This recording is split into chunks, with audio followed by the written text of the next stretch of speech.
I said going into the last break, are we seeing exactly what we hope to see when it comes to one really important component of the Broncos offense? Now, I don't want to get carried away, right? But this is the delicate balance that you have to walk when it's June and it's OTAs. You don't want to not react. You want to observe and have takeaways and react, but you don't want to overreact because it's not real football. We know this. But that being said, considering the time of year it is, considering how important the running back position is and was going into the offseason in general, RJ Harvey looks about as good as you can possibly look for this stage in the game. His burst is obvious. You know, like you ever have maybe like a young cousin or something, and or seeing a young kid, they have these like pop-up books. It's like you're not just turning the pages, you turn the page and the page comes out, and It's this like kind of goes right at you. That's RJ Harvey's speed and obvious burst. It's unavoidable. It comes right off of the page, and it's really good to see him in team periods. One, there's no other interpretation that he's a starter right now, and we'll talk about maybe there's an addition coming. But he looks the part, Will, and it just was like, okay, you could envision this guy being the guy.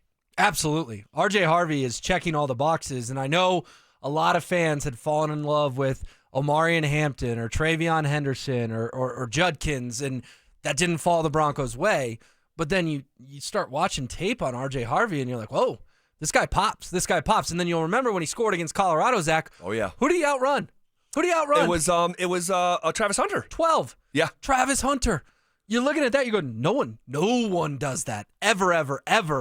And RJ Harvey beats Hunter to the corner of the end zone, gets to the house on, what, a 70-yard touchdown or whatever 75, it was? 75. And so you see all that on tape and you feel good. Yeah. But then you get to go see it with your own eyes, which I know you've done a couple weeks in a row down there at Broncos Park, powered by Common Spirit, and you have just come back glowing about this guy. Yeah. He is checking all the boxes right now, and he looks like he could be the best Broncos running back since fill in the blank. Maybe Phillip Lindsay, the guy who's in this chair. Maybe Javonte Williams before he blew his knee out.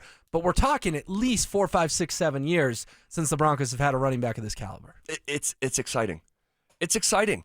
And you're seeing what you would hope to see, all right? Now, he hasn't arrived. They haven't put the pads on. So I'll say this just as sort of a disclaimer, if you will. He has a skill set that does shine in a time of year like this, where someone like Estime, and I don't know if he'll ever shine truly in the NFL, Audric Estime, and we can talk about that here in a second, but like his skill set doesn't show up in environments like this. Another one, and I've been bouncing this off Phil, Pat Bryant, top 75 pick. If you didn't know his draft status and you didn't know that he has a Michael Thomas analogy attached to him from a guy that coached Michael Thomas, you wouldn't be out at camp saying, "Oh my gosh, who is that?" He doesn't have blazing speed. He doesn't have a remarkable physicality. He looks like a guy that you might walk past in the mall and not know he's an NFL player. You walk by Savion Jones and you're not sure if he's in the NFL or he's a WWE wrestler. RJ Harvey has a skill set that shines in this setting, so you hope it matches up with what we'll see probably not until preseason games, because even in these training camp practices, a little more representative of football, but not like we'll see in the preseason. Yeah, it'll be a long way till we get the real RJ Harvey, but everything's trending in the right direction. But real quick, did you see that leap? That guy just leapt? That was you jumping off the Pat Bryant bandwagon. What? Oh my gosh! No. In May, not true. Was Pat Bryant? Pat Bryant. You're enamored by Pat Bryant. You're like, I like Pat Bryant as much as I liked Vele last year. Still am enamored. But you didn't get enamored with Vele till after you saw him in camp, and now you get to go see Pat Bryant with your own eyes, and you're like, yeah, he could be walking through Park Meadows, and I'd be like, that guy's an account. I'm talking about from a physicality and stature standpoint. Feels like a leap, Zach. Where you were driving that thing. Where Pat Bryant is going to shine is when they put the pads on, and it's time to get off the line of scrimmage.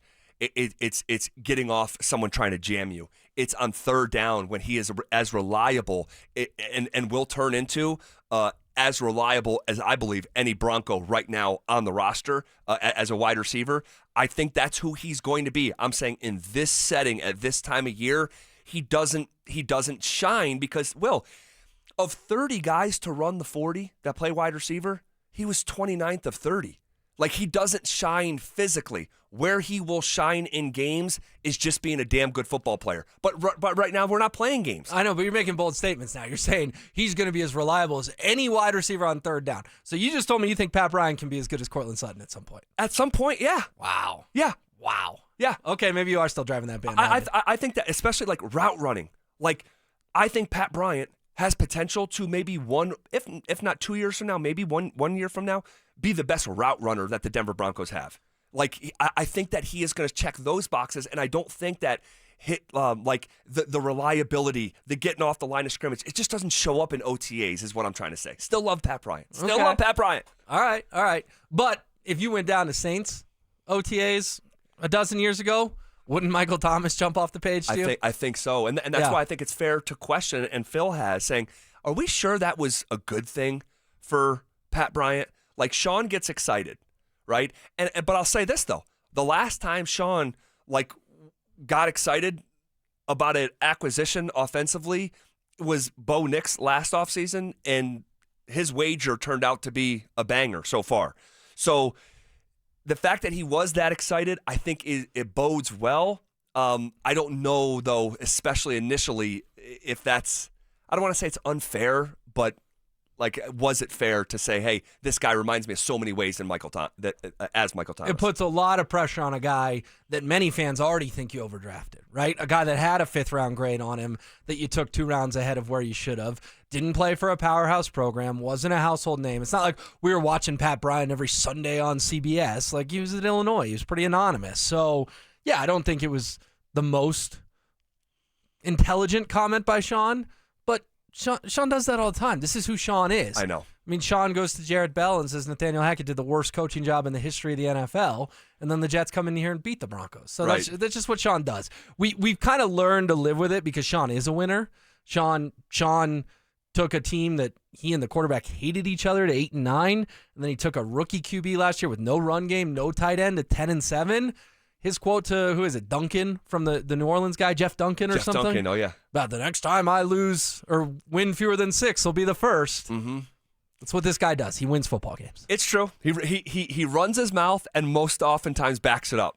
So he ran his mouth a little bit with Pat Bryant. I think that part of that, though, when he's saying, hey, this guy reminds me of so many ways of Michael Thomas, was maybe in defense, subconsciously, if not consciously, of the criticism that this guy was way overdrafted. You know, to your point, there was so many fifth-round grades on Pat Bryant, but it's like, hey, bozos, football nerds, draft geeks, I coach Michael Thomas. That's who he reminds me of. So it's like maybe like a subconscious defense of taking him in the top 75 where some people thought you could have got him at pick 140. So we'll see how it all shakes out. Back to the running back position, though. So Dobbins comes, J.K. Dobbins comes. A lot of people get excited. He leaves. No deal imminent from Mike Kliss. And we'll talk to Mike here in about 35 minutes from now.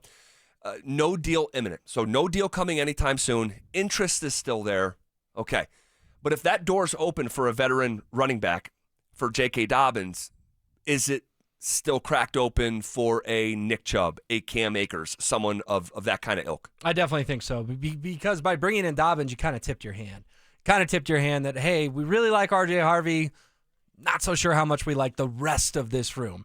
And I'm talking about all of it. I'm talking about Estime, McLaughlin, Bidet, Blake Watson. How much time did we talk about Blake Watson for him to get a grand total of 7 carries last year or whatever the final total was? I think all those guys are on notice. I don't think any of them are feeling comfortable. Just like when Riley Moss was watching the NFL draft, Zach, and is there a Z in there, by the way? Zadeh Barron? I feel like people are saying it all fancy. I thought it was Jade Barron. Yeah, Jade Barron. You look at the pronunciation guide, there's some sort of Z in there. Is that right? Like Cecil says it with a zesty Z. He's like, Jade Barron. Well, Sean did it for us the night the night of the pick, and he said Jade Barron. Add a Z. Where? Jade. Where does the Z go?